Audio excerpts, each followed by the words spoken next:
Exam 2024 से related एक model paper discuss करेंगे दोस्तों।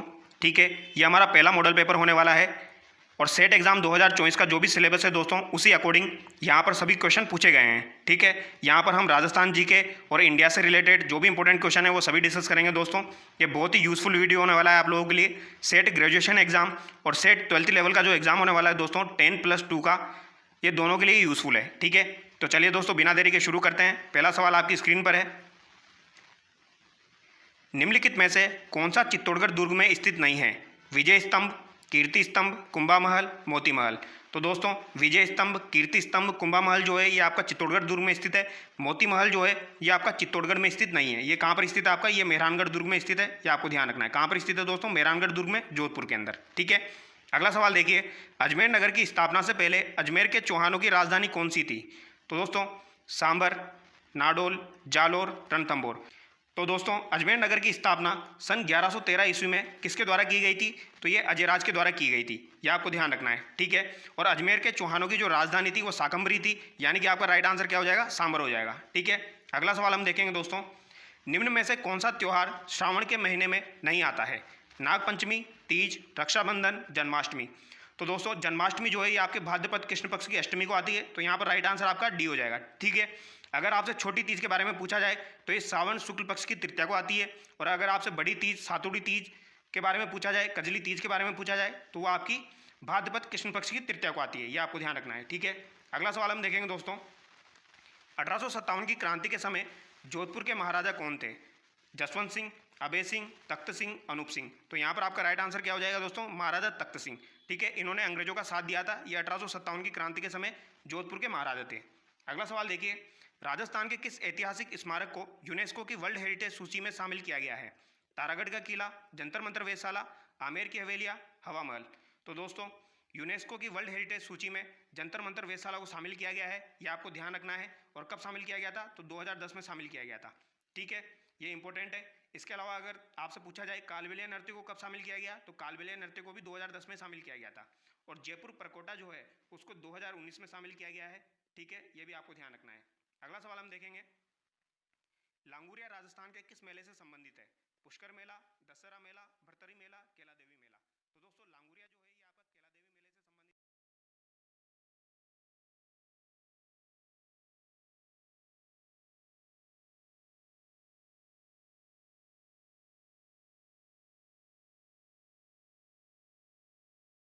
आपका हो जाएगा चैत्र कृष्ण पक्ष की अष्टमी और एक आपका हो जाएगा चैत्र शुक्ल पक्ष की अष्टमी। कृष्ण पक्ष की अष्टमी को तो शीतला देवी का मेला भरता है, और अगर आपसे बात की जाए केला देवी की तो ये कब हो जाएगा? चैत्र शुक्ल पक्ष की अष्टमी हो जाएगी। ठीक है, अगला सवाल देखिए, राजस्थान का कौन सा जिला फट चित्रांकन के लिए प्रसिद्ध है? भीलवाड़ा, जयपुर, कोटा, प्रतापगढ़। तो यहाँ पर भीलवाड़ा फेमस है। ये आपको ध्यान रखना है। ठीक है, अगला सवाल है, दिलवाड़ा मंदिरों के समूह में कितने मंदिर है? 4, 5, 6, 7। तो दोस्तों यहाँ पर 5 मंदिर है। ये आपको ध्यान रखना है। ठीक है, अगला सवाल देखिए, जयपुर नगर की स्थापना के समय वहां का प्रमुख वास्तुकार और नगर नियोजक कौन था? तो दोस्तों जयपुर की स्थापना आपकी कब हुई थी? 18 नवंबर 1727 को हुई थी। ये आपको ध्यान रखना है। ठीक है, मंडल मिश्र, विद्याधर भट्टाचार्य, राजवल्लभ, दीपक। तो यहाँ पर जो वास्तुकार था वो आपका कौन हो जाएगा? विद्याधर भट्टाचार्य हो जाएगा। ये आपको ध्यान रखना है। ठीक है, और जयपुर की स्थापना जो है ये सवाई जयसिंह के द्वारा की गई थी। ये आपको ध्यान रखना है। अगला सवाल देखिए, गणेश्वर राजस्थान के किस जिले में स्थित है? चूरू, हनुमानगढ़, झुंझुनू, सीकर। तो दोस्तों गणेश्वर सभ्यता जो है ये कांतली नदी के किनारे आपकी शिखर में स्थित है। ये आपको ध्यान रखना है। ठीक है, अगला सवाल देखिए दोस्तों, निम्नलिखित में से किसे राजस्थान के कबीर के नाम से जाना जाता है? दादू दयाल, बाबू जी, गोगा जी, रामदेव जी।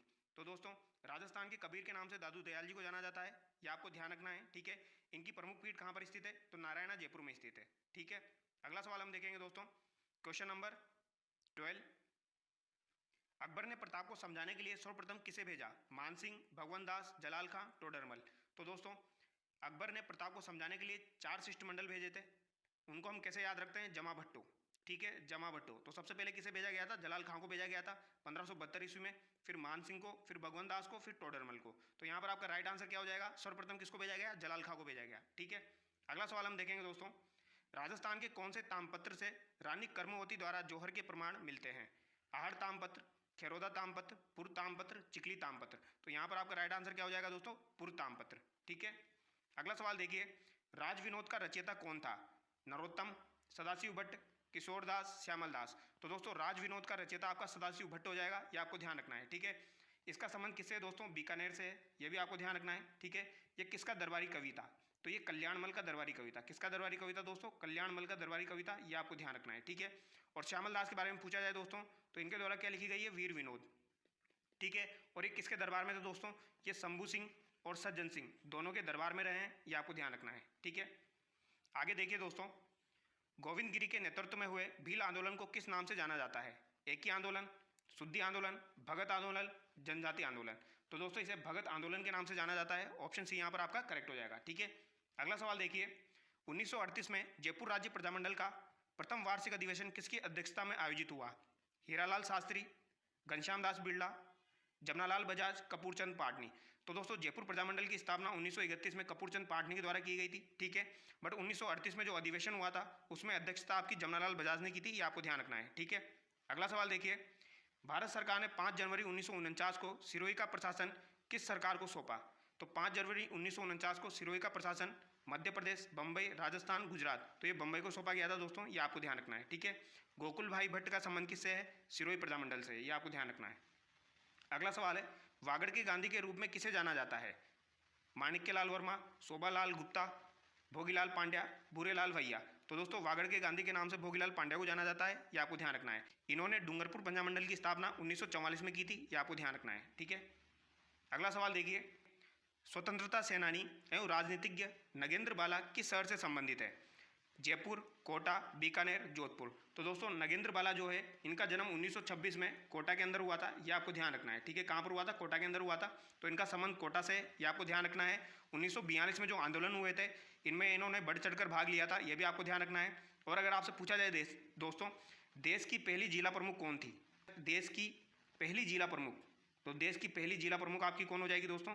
देश की पहला जिला प्रमुख आपकी नगेंद्र बाला हो जाएगी, ये आपको ध्यान रखना है। ठीक है, अगला सवाल देखिए, चंपाकली आभूषण शरीर के किस अंग पर पहना जाता है? सिर, माथा, नाक, गर्दन। तो दोस्तों चंपाकली आभूषण जो है यह आपके गर्दन पर पहना जाता है।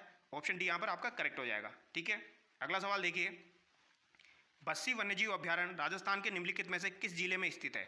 टोंक, जयपुर, चित्तौड़, जालोर। तो बस्सी वन्यजीव अभ्यारण्य आपका चित्तौड़ में स्थित है। ठीक है, अगला सवाल देखिए, रामगढ़ विषधारी वन्यजीव अभ्यारण्य कौन से जिले में स्थित है? उदयपुर, कोटा, सिरोही, बूंदी। तो दोस्तों रामगढ़ विषधारी अभ्यारण्य जो है ये आपका बूंदी में स्थित है, ये आपको ध्यान रखना है। ठीक है, रामगढ़ विषधारी आपका चौथा टाइगर रिजर्व है, ये भी आपको ध्यान रखना है। और 5वां टाइगर रिजर्व आपका कौन सा हो जाएगा? करौली धौलपुर वाला हो जाएगा। ठीक है, अगला सवाल देखिए दोस्तों, क्वेश्चन नंबर 23, भारतीय वन नीति के अनुसार अरावली पहाड़ियाँ कितनी प्रतिशत वनाच्छादित होनी चाहिए? 33%, 20%, 50%, 65%। तो भारतीय वन नीति के अनुसार दोस्तों यहाँ पर आपका करेक्ट आंसर हो जाएगा 65%। ठीक है, अगला सवाल देखिए, निम्नलिखित में से कौन सा केर व थोर का पसंदीदा प्राकृतिक निवास क्षेत्र है? पर्वतीय व वर्षा क्षेत्र, रेतीला मैदान, जमाव क्षेत्र, जलीय। तो यहाँ पर आपका राइट आंसर क्या हो जाएगा दोस्तों? रेतीला मैदान। केर व थोर का पसंदीदा प्राकृतिक क्षेत्र रेतीला मैदान हो जाएगा। ठीक है, अगला सवाल देखिए दोस्तों, निम्नलिखित में से किस प्रकार की मृदाएं लिथोसोल्स भी कहलाती हैं? दोमट मृदा, मरुस्थलीय मृदा, पर्वतीय मृदा, लाल मृदा। तो दोस्तों लिथोसोल्स मृदा जो होता है वो पर्वतीय मृदा को कहा जाता है, और ये आपकी कहाँ पर पाई जाती है? ये आपकी उदयपुर और कोटा में पाई जाती है। अगला सवाल देखिए, निम्नलिखित में से कौन सा BSHW प्रकार की जलवायु दर्शाता है? तो दोस्तों BSHW प्रकार यानी कि अर्धशुष्क की बात की जा रही है। किसकी बात की जा रही है दोस्तों? अर्धशुष्क की यहाँ पर बात की जा रही है। ठीक है, जालोर, गंगानगर, डूंगरपुर, बीकानेर। तो दोस्तों डूंगरपुर जो है या ये तो आपका AW प्रकार की जलवायु में आता है। गंगानगर और बीकानेर जो है ये आपका BWHW में आ जाएगा। ठीक है, तो यहाँ पर आपका राइट आंसर क्या हो जाएगा? जालोर हो जाएगा। ठीक है, अगला सवाल हम देखेंगे, जाखम, माही तथा ईरू ये तीनों नदियाँ राजस्थान में निम्नलिखित में से किस जिले का निरूपण करती है? उदयपुर, टोंक, करौली, प्रतापगढ़। तो दोस्तों जाखम, माही, ईरू, माही की सहायक नदियाँ हैं जाखम और ईरू, ये किसका निरूपण करती है? तो ये प्रतापगढ़ जिले का निरूपण करती है, ये आपको ध्यान रखना है। ठीक है, अगला सवाल देखिए, थोनवेट वर्गीकरण के अनुसार, थोनवेट के अकॉर्डिंग पूछा गया है दोस्तों, निम्नलिखित में से कौन सा बांसवाड़ा डूंगरपुर की जलवायु को दर्शाता है? तो दोस्तों मैंने आपको बताया था थोनवेट का आपसे कभी भी पूछा जाए, ये आपने राजस्थान बना लिया। ठीक है, एक लाइन आपको इधर खींच देनी है, एक लाइन इधर खींच देनी है और एक लाइन इधर खींच देनी है। ठीक है, ये एक लाइन इधर खींच देनी है। अब क्या करना है, यहाँ पर आप लिख दिए ADSW, यहाँ पर लिख दीजिए A-W और यहाँ पर लिख दीजिए B-W। यहाँ पर लगा दीजिए C, यहाँ पर लगा दीजिए D और यहाँ पर लगा दीजिए D, ठीक है। और यहाँ पर आप अलग से याद कर लेना E-D, ठीक है। तो यहाँ पर क्या पूछा गया है दोस्तों, बांसवाड़ा डूंगरपुर, कौन सी हो जाएगी C-W, ठीक है। यहाँ पर D-W और यहाँ पर D-W, आसानी से याद रख सकते हो आप। तो यहाँ पर आपका राइट आंसर क्या हो जाएगा दोस्तों, C-W हो जाएगा। अगला सवाल देखिए, राजस्थान की किस नदी को मसूरदी नदी भी कहा जाता है। तो दोस्तों मसूरदी नदी का संबंध कहाँ से है दोस्तों, मैं आपको बता देता हूँ, जैसलमेर से है, ठीक है। ये आपको ध्यान रखना है, मसूरदी नदी काकनी नदी को कहा जाता है।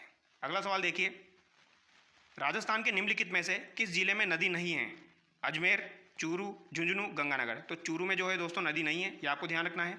अगला सवाल देखिए, 56 बेसिन निम्नलिखित में से राजस्थान के किस भौतिक प्रदेश का भाग है। 56 बेसिन जो है ये दोस्तों आपका बांसवाड़ा, चित्तौड़गढ़, प्रतापगढ़ का भाग है, ये आपको ध्यान रखना है, ठीक है। और अगर आपसे 56 की पहाड़ियाँ पूछी जाए, 56 की पहाड़ियाँ कहाँ पर हो जाएगी आपकी, बाड़मेर में हो जाएगी, जिन्हें सिवाना की पहाड़ियाँ भी कहा जाता है या फिर नाकोड़ा पर्वत भी कहा जाता है। नाकोड़ा पर्वत को राजस्थान का मेवानगर भी कहा जाता है। अगला सवाल देखिए, बेराट में कौन सा जिला सम्मिलित नहीं है, अलवर, जयपुर, टोंक, अजमेर। तो दोस्तों बेराट के अंदर अलवर आता है, जयपुर आता है और टोंक आता है। तो यहाँ पर आपका राइट आंसर क्या हो जाएगा, अजमेर हो जाएगा, ठीक है। अगला सवाल देखिए, राजस्थान की कितने किलोमीटर सीमा पाकिस्तान से लगती है। तो दोस्तों पाकिस्तान से कितने किलोमीटर की सीमा लगती है, टोटल लंबाई जो है स्थलीय सीमा की वो है 5920 किलोमीटर, ठीक है। इसमें से 1070 किलोमीटर जो है ये पाकिस्तान से लगती है, ये आपको ध्यान रखना है, ठीक है। अगला सवाल देखिए, राजस्थान का कौन सा जिला IWRM के लिए चयनित नहीं था। तो यहाँ पर कौन सा जिला चयनित नहीं था वो हम देख लेते हैं,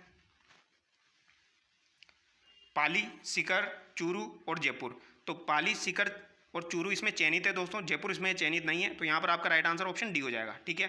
अगला सवाल देखिए दोस्तों, बूंदी तहसील के लिए कौन सी सिंचाई परियोजना निर्मित की गई। तो दोस्तों बूंदी तहसील के लिए बीसलपुर, जाखम, जवाई, गुड़ा। तो दोस्तों जाखम तो आपकी कहाँ की हो जाएगी, प्रतापगढ़ की हो जाएगी, ये आपको ध्यान रखना है, ठीक है। जवाई कहाँ की हो जाएगी, पाली की हो जाएगी। बीसलपुर कहाँ की हो जाएगी दोस्तों, टोंक की हो जाएगी, ठीक है, बनास नदी पर। तो यहाँ पर आपका राइट आंसर क्या हो जाएगा, गुड़ा परियोजना बूंदी से संबंधित है, ठीक है। अगला सवाल देखिए, चुलिया जलप्रपात के नीचे की ओर राजस्थान में कौन सा बांध बना है, जवाहर सागर बांध, गांधी सागर बांध, नांगल बांध, राणा प्रताप सागर बांध। तो दोस्तों चुलिया जलप्रपात के नीचे राणा प्रताप सागर बांध बना हुआ है, ये आपको ध्यान रखना है। चुलिया जलप्रपात की ऊंचाई कितनी है दोस्तों, तो इसकी ऊंचाई जो है वो 18 मीटर है, ये भी आपको ध्यान रखना है। अगला सवाल देखिए, कांकरेज किसकी नस्ल है। तो दोस्तों कांकरेज जो है ऊँट, बकरी, गाय, भैंस, कांकरेज आपकी गाय की नस्ल है, ये आपको ध्यान रखना है, ठीक है। अगला सवाल, राजस्थान में कौन सा कृषि जलवायु प्रदेश सबसे बड़ा है। तो राजस्थान का सबसे बड़ा कृषि जलवायु प्रदेश यहाँ पर पूछा गया है, first A, third A, fourth A और यहाँ पर फिफ्थ दिया गया है। तो यहाँ पर आपका राइट आंसर क्या हो जाएगा दोस्तों, फर्स्ट ए हो जाएगा, ठीक है। राजस्थान का सबसे बड़ा कृषि जलवायु प्रदेश दोस्तों फर्स्ट सी है, ये आपको ध्यान रखना है, ठीक है। बट यहाँ पर ऑप्शन में नहीं दिया गया है, तो हम आंसर क्या करेंगे, फर्स्ट ए करेंगे, ठीक है। अगला सवाल देखिए, निम्नलिखित में से कौन सी पीएच क्षारीय मृदा की सूचक है। तो क्षारीय मृदा की सूचक कौन सी हो जाएगी दोस्तों, जो कि 7 से ऊपर होगी। तो 7 से ऊपर यहाँ पर दिया गया नहीं है, तो यहाँ पर आपका राइट आंसर क्या हो जाएगा, 8 से ऊपर हो जाएगा, ठीक है। 7 जो हो जाएगी ये आपकी उदासीन हो जाएगी, ठीक है, ये आपको ध्यान रखना है। और 7 से नीचे अम्लीय हो जाएगी। अगला सवाल देखिए, निम्नलिखित में से कौन सी तारीख को विश्व पर्यावरण दिवस के रूप में मनाया जाता है। तो विश्व पर्यावरण दिवस आपका 5 जून को मनाया जाता है, ठीक है। अगला सवाल देखिए, डींगला, भिडरिया, नाथद्वारिया है मेवाड़ के प्रचलित तांबे के सिक्के, मेवाड़ की दरी पट्टियों के नाम, मेवाड़ की ओढ़नियों के नाम, मेवाड़ के राजस्व करों के नाम। इंपॉर्टेंट क्वेश्चन है दोस्तों। डिंगला, भिडरिया, नाथद्वारिया जो है ये मेवाड़ के प्रचलित तांबे के सिक्के हैं, ठीक है। अगला सवाल देखिए, 11 कमरों वाला विशाल भवन राजस्थान की किस सभ्यता में पाया गया है। कालीबंगा, आहड़, बेराट, बालातल। तो दोस्तों ये बालातल सभ्यता में पाया गया है, ये आपको ध्यान रखना है। ये कहाँ पर स्थित है, बालातल सभ्यता आपकी उदयपुर में स्थित है। और कौन सी नदी के किनारे है दोस्तों, तो ये बनास नदी के किनारे स्थित है। और इसका उत्खनन किसके द्वारा किया गया था, तो VN मिश्रा के द्वारा ही इसका उत्खनन किया गया है, ये आपको ध्यान रखना है, ठीक है। अगला सवाल हम देखेंगे दोस्तों, वेदक सार तथा पूजा पद्धति पुस्तकों की रचना किसने की। अजीत सिंह, अभय सिंह, गज सिंह, जोरावर सिंह। तो दोस्तों वेदक सार और पूजा पद्धति पुस्तकों की रचना जोरावर सिंह के द्वारा की गई थी, ठीक है। अगला सवाल है, मटक, बिछायत, चूसराय क्या थे। राजस्थान में स्थानीय करों के नाम, राजस्थान में देसी कपड़ों के स्थानीय नाम, कृषि यंत्रों के नाम, सिंचाई के साधनों के स्थानीय नाम। तो दोस्तों यहाँ पर आपका राइट आंसर हो जाएगा राजस्थान में स्थानीय करों के नाम। मटक, बिछायत, चूसराय जो है ये करों के नाम है, ठीक है। अगला सवाल देखिए दोस्तों, बच्छावतों, रामपुरिया, गुलेचा, सेठिया की हवेलियाँ राजस्थान में कहाँ स्थित है। जैसलमेर, सीकर, जोधपुर, बीकानेर। तो दोस्तों बच्छावतों की हवेलियाँ रामपुर या गुलेचा सेठिया की हवेली आपकी बीकानेर में स्थित है। इंपॉर्टेंट क्वेश्चन है, पूछा जाता है, ठीक है, जिसमें बच्छावतों का खूब बार पूछा जाता है, ये आपको ध्यान रखना है, ठीक है। और अगर आपसे पूछा जाए नतमल की हवेली दोस्तों और गुमान चंद की हवेली कहाँ पर स्थित है, तो ये आपकी कहाँ पर हो जाएगी, ये जैसलमेर में हो जाएगी, ठीक है। अगला सवाल हम देखेंगे दोस्तों, क्वेश्चन नंबर 46। राजस्थान में भूमि शैली का सबसे पुराना मंदिर है। पाली जिले का शिवाड़ी जैन मंदिर, रामगढ़ का भंड देवरा मंदिर, मैनाल का महानलेश्वर मंदिर, डूंगरपुर का सोमनाथ मंदिर। तो दोस्तों राजस्थान में भूमि शैली का सबसे पुराना मंदिर हो जाएगा पाली जिले का शिवाड़ी जैन मंदिर, ये आपको ध्यान रखना है, ये इंपॉर्टेंट क्वेश्चन है दोस्तों, काफ़ी बार पूछा जाता है। अगला सवाल देखिए, संत जजनाथ जी के बारे में कौन सा कथन सही नहीं है। इनका जन्म 1482 ईस्वी बीकानेर के कतरियासर गाँव में हुआ। कतरियासर में इन्होंने 12 वर्ष तक साधना की। 1506 ईस्वी में इन्होंने कतरियासर में समाधि ली। इनके उपदेश सिम्बुदड़ा कोड़ा नामक ग्रंथ में संग्रहित है। तो दोस्तों इनके ग्रंथ सिम्बुदड़ा कोड़ा ये बिल्कुल सही दिया गया है, ठीक है। 1506 में इन्होंने कतरियासर में समाधि ली थी, ठीक है, ये भी सही है। इनका जन्म 1482 में हुआ था, ये कथन भी बिल्कुल सही है दोस्तों, ठीक है। यहाँ पर जो आपका बी ऑप्शन हो जाएगा ये यहाँ पर गलत हो जाएगा, ठीक है। अगला सवाल हम देखेंगे, श्रावक प्रतिक्रमण सूत्र चूर्णी नामक चित्रित ग्रंथ राजस्थान की किस शैली में है। मारवाड़, मेवाड़, ढूंढाड़, कोटा। तो दोस्तों श्रावक प्रतिक्रमण सूत्र चूर्णी जो है ये आपका 1260 ईस्वी का है, ठीक है, ये मेवाड़ से संबंधित है, ये आपको ध्यान रखना है। और ये किसके काल का है दोस्तों, तो ये आपका तेज सिंह के काल का है। किसके काल का है दोस्तों, तेज सिंह के काल का है। और ये किसके द्वारा लिखा गया था, कमल चंद्र के द्वारा लिखा गया था या चित्रित किया गया था, ये आपको ध्यान रखना है, ठीक है। इसी की तरह एक और है सुपासना चरित्रम, वो भी आपको ध्यान रखना है, ठीक है। सुपासना चरित्रम का संबंध भी मेवाड़ से है और सुपासना चरित्रम जो है दोस्तों वो मोकल के काल का है और वो हीरानंद के द्वारा लिखा गया था, ठीक है, वो 1423 ईस्वी का है। अगला सवाल देखिए, कौन सा कूट सुमेलित नहीं है। रचनाकार दिए गए हैं, रचना दी गई है। मतीराम, ललित राम बिल्कुल सही है दोस्तों। नरहरिदास अवतार चरित्र ये भी सही है। दयाबाई दयाबोध ये भी सही है। सोमनाथ सुजान चरित्र दिया गया है दोस्तों, ये गलत है, तो यहाँ पर आपका राइट आंसर ऑप्शन डी हो जाएगा, ठीक है। अगला सवाल देखिए दोस्तों, जल झूलनी एकादशी त्यौहार राजस्थान में कब मनाया जाता है। अश्विनी शुक्ल एकादशी, कार्तिक शुक्ल एकादशी, भाद्रपद शुक्ल एकादशी, श्रावण शुक्ल एकादशी। तो दोस्तों जल झूलनी एकादशी का त्यौहार भाद्रपद शुक्ल एकादशी को मनाया जाता है, ये आपको ध्यान रखना है, ठीक है। अगला सवाल देखिए, वर्ष 1828 में स्थापित ब्रह्म समाज के संस्थापक कौन थे। तो दोस्तों ब्रह्म समाज की स्थापना किसके द्वारा की गई थी। रविंद्रनाथ टैगोर, सुभाष चंद्र बोस, सरदार वल्लभ भाई पटेल, राजा राममोहन राय। तो यहाँ पर आपका राइट आंसर हो जाएगा राजा राममोहन राय, ये आपको ध्यान रखना है, ठीक है। अगस्त 1828 में की गई थी, ये आपको ध्यान रखना है, ठीक है। अगला सवाल देखिए, गणेश महोत्सव का प्रारंभ किसने किया था। तो दोस्तों महात्मा गांधी, लोकमान्य तिलक, पंडित नेहरू, इंदिरा गांधी। तो गणेश महोत्सव का प्रारंभ जो है ये लोकमान्य तिलक के द्वारा किया गया था, ये आपको ध्यान रखना है। कब किया गया था दोस्तों, ये 1893 में किया गया था, ठीक है। मराठा और केसरी नामक समाचार पत्रों का संबंध लोकमान्य तिलक से ही है, ये भी आपको ध्यान रखना है।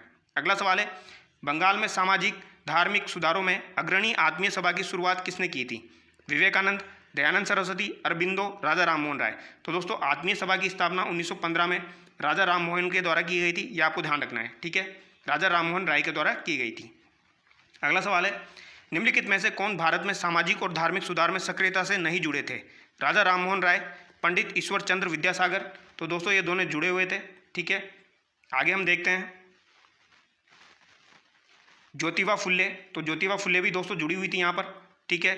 भारतेंदु हरिश्चंद्र यहाँ पर नहीं जुड़े हुए थे, तो ऑप्शन डी यहाँ पर करेक्ट हो जाएगा, ठीक है। 1905 में बंगाल राज्य के विभाजन की घोषणा किसने की थी। लॉर्ड रिपन ने, लॉर्ड लीटन ने, लॉर्ड माउंटबेटन ने, लॉर्ड कर्जन ने। तो दोस्तों बंगाल का विभाजन जो है वो 1905 में हुआ था, ये आपको ध्यान रखना है, ठीक है। और विभाजन की जो घोषणा की थी वो लॉर्ड कर्जन के द्वारा की गई थी, ठीक है। अगला सवाल हम देखेंगे दोस्तों, किस वर्ष में कांग्रेस और मुस्लिम लीग ने ऐतिहासिक लखनऊ समझौते पर हस्ताक्षर किए। तो दोस्तों मुस्लिम लीग की स्थापना 1906 में हुई थी, ये आपको ध्यान रखना है, ठीक है। यहाँ पर 1915, 1906, 1917, 1916 दिया गया है, बट यहाँ पर स्थापना नहीं पूछी गई है। यहाँ पर पूछा गया है कांग्रेस और मुस्लिम लीग ने ऐतिहासिक लखनऊ समझौते पर हस्ताक्षर कब किए थे। तो ये 1916 में किए थे, ये आपको ध्यान रखना है, ठीक है। अगला सवाल देखिए, रोलेट एक्ट की प्रतिक्रिया के रूप में को राष्ट्रीय अपमान दिवस के रूप में आयोजित किया गया था। तो दोस्तों 6 अप्रैल 1919 को आयोजित किया गया था अपमान दिवस के रूप में, ठीक है, रोलेट एक्ट को, ये आपको ध्यान रखना है। अगला सवाल है, हथियारों के माध्यम से ब्रिटिश शासन को पलटने के लिए काकोरी कांड की योजना 1925 में किसके सदस्यों द्वारा बनाई गई थी। भारतीय राष्ट्रीय कांग्रेस, गदर पार्टी, हिंदुस्तान रिपब्लिशर्स एसोसिएशन, भारतीय राष्ट्रीय सेना। तो दोस्तों ये ऑप्शन सी यहाँ पर आपका करेक्ट हो जाएगा, हिंदुस्तान रिपब्लिकन एसोसिएशन के द्वारा बनाई गई थी, ठीक है। हिंदुस्तान रिपब्लिक एसोसिएशन की स्थापना कब हुई थी दोस्तों, तो ये 1924 में हुई थी, ये भी आपको ध्यान रखना है, ठीक है। अगला सवाल देखिए, हिंदुस्तान सोशलिस्ट रिपब्लिकन एसोसिएशन का गठन वर्ष में अंग्रेजों को उखाड़ फेंकने के उद्देश्य से किया गया था। तो दोस्तों ये कब किया गया था? ये 1928 में किया गया था, ये आपको ध्यान रखना है। ठीक है, अगला सवाल देखिए, 1904 में क्रांतिकारियों की गुप्त संस्था के रूप में अभिनव भारत की स्थापना किसने की थी? तो दोस्तों 1904 में अभिनव भारत की स्थापना वी.डी. सावरकर के द्वारा की गई थी, ये भी आपको ध्यान रखना है। ठीक है, अगला सवाल देखिए, दक्षिण से उत्तर की ओर भारत की मुख्य भूमि का विस्तार 8 डिग्री 4 मिनट उत्तर से तथा है, तो कितना है दोस्तों? 68 डिग्री 7 मिनट उत्तर, 37 डिग्री 6 मिनट उत्तर, 37 डिग्री 6 मिनट दक्षिण, 8 डिग्री 4 मिनट दक्षिण। तो दोस्तों यहाँ पर आपका राइट आंसर क्या हो जाएगा? 37 डिग्री 6 मिनट, ये आपको ध्यान रखना है, उत्तर। ठीक है, उत्तर से उत्तर हो जाएगा।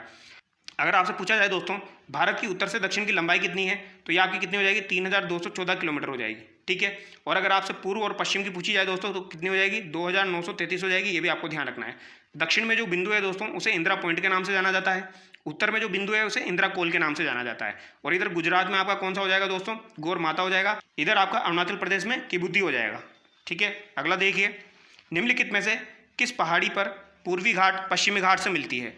यानी कौन सी पहाड़ी पर पूर्वी घाट और पश्चिमी घाट मिलते हैं? तो ये पूर्वी घाट है, ये पश्चिमी घाट है, ये कौन सी पहाड़ी पर मिलते हैं दोस्तों?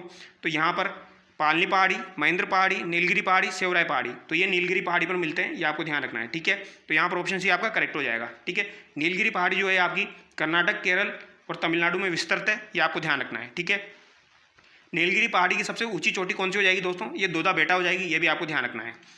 अगला सवाल देखिए, निम्न पर्वत श्रृंखला में से दोदा बेटा सबसे ऊंची चोटी है, तो दोदा बेटा दोस्तों नीलगिरी की सबसे ऊंची चोटी है। ठीक है, अगला सवाल देखिए दोस्तों, क्वेश्चन नंबर 64, बिलासपुर अवस्थित मानव निर्मित जलाशय गोविंद सागर निम्नलिखित में से किस राज्य में स्थित है? तो दोस्तों ये आपका हिमाचल प्रदेश में स्थित है, ये आपको ध्यान रखना है। ठीक है, निम्नलिखित में से कौन सी जायद ऋतु की फसल है?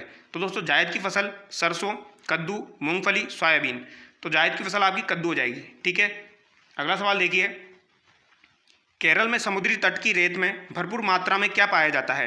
तो दोस्तों केरल के अंदर जो समुद्री तट की रेत है, कैल्शियम, रेडियम, मैग्नीज, थोरियम, तो यहाँ पर थोरियम पाया जाता है, ये आपको ध्यान रखना है। ठीक है, ब्रह्मपुत्र नदी के तट पर कौन सा शहर स्थित है? कानपुर, श्रीनगर, लखनऊ, डिब्रूगढ़, तो ब्रह्मपुत्र नदी के तट पर डिब्रूगढ़ स्थित है, ये आपको ध्यान रखना है। ठीक है, ब्रह्मपुत्र नदी जो है दोस्तों ये माजुली द्वीप का निर्माण करती है, ये भी एग्जाम में पूछा जाता है, ये भी आपको ध्यान रखना है। माजुली द्वीप का निर्माण कौन सी नदी करती है? ब्रह्मपुत्र नदी करती है। ठीक है, अगला सवाल देखिए, नागार्जुन सागर परियोजना निम्न नदियों में से किस पर निर्मित है? सतलज, झेलम, नर्मदा, कृष्णा।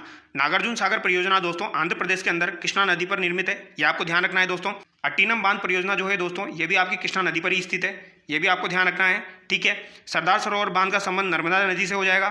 ठीक है, इसके अलावा अगर आपसे पूछा जाए दोस्तों झेलम नदी पर कौन सी परियोजना स्थित है, तो झेलम नदी पर दोस्तों एक तो आपकी उरी परियोजना हो जाएगी और एक आपकी तुलबुल परियोजना हो जाएगी, और ये कहाँ पर स्थित है दोस्तों? ये जम्मू कश्मीर में स्थित है, ये भी आपको ध्यान रखना है। ठीक है, अगर आपसे पूछा जाए दोस्तों सतलज नदी पर कौन सी परियोजना स्थित है, तो नाथपा परियोजना जो है ये आपकी सतलज नदी पर स्थित है, और इसके अलावा कोलडम जो है दोस्तों, कोलडेम जो है ये भी आपकी सतलज नदी पर स्थित है।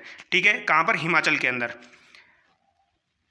आगे देखिए दोस्तों, भारत की जलवायु को मोटे तौर पर निम्नलिखित के रूप में वर्णित किया गया है? शुष्क और अर्धशुष्क प्रकार, भूमध्य रेखीय प्रकार, ध्रुवीय प्रकार, मानसून प्रकार। भारत की जलवायु को दोस्तों मोटे तौर पर मानसून प्रकार में वर्णित किया गया है, यह आपको ध्यान रखना है। अगला सवाल देखिए, किस नदी के बेसिन को भारत के उत्तरी 10 राज्यों द्वारा बांटा गया है? सिंधु, ब्रह्मपुत्र, दामोदर, गंगा। तो दोस्तों 10 राज्यों में बांटा गया है गंगा नदी के द्वारा, यह आपको ध्यान रखना है। ठीक है, गंगा नदी को दोस्तों 2008 के अंदर राष्ट्रीय नदी घोषित किया गया है, यह भी आपको ध्यान रखना है। ठीक है, और इसकी लंबाई कितनी है दोस्तों? गंगा नदी की लंबाई कितनी है? तो 25 किलोमीटर है, ये भी आपको ध्यान रखना है। ठीक है, अगला सवाल देखिए, प्रारूप समिति का गठन कब किया गया था? तो प्रारूप समिति का गठन दोस्तों 29 अगस्त 1947 को किया गया था। ठीक है, इसमें टोटल सदस्य कितने थे? 7 थे, यानी कि 1 + 6 हो जाएंगे। ठीक है, और इसके अध्यक्ष कौन थे? तो डॉक्टर भीमराव अंबेडकर थे, ये भी आपको ध्यान रखना है दोस्तों। आज हम यहाँ तक ही डिस्कस करेंगे दोस्तों, नेक्स्ट वीडियो में हम 72 के बाद के डिस्कस करेंगे। ठीक है।